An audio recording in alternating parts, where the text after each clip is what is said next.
最近我上网买了这个噪音测试剂，我想看一下这一个住宅，还有这个就是我们马路啊、周围啊，包括工业啊这一些噪音的分贝是多少。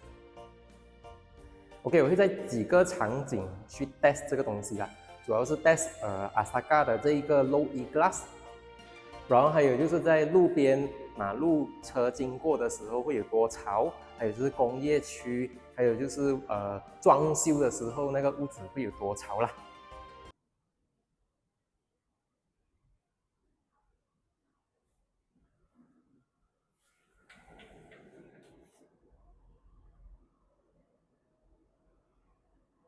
这个 Tesla 很厉害一下，你看那方面讲话它会闪红灯的，所以这个 Asaga 的这个 Low E Glass 名不虚传，这个关住的时候30多，开住的时候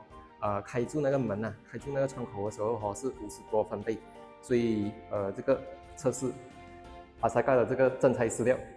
那你看这个图的话，在60以下都还算蛮正常、蛮舒服的声音。且这是工厂室内的这个声音，因为它的屋顶是那种沙砾的，所以你会听到会有这个声音。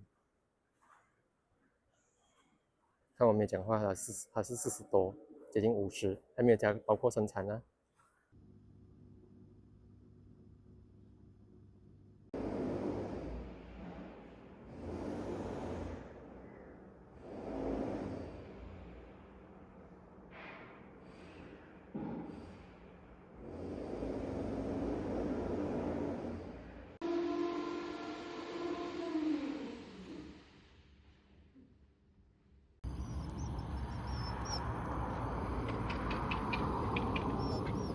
OK， 这个噪音测试季就这样子结束了。这个其实最重要的就是买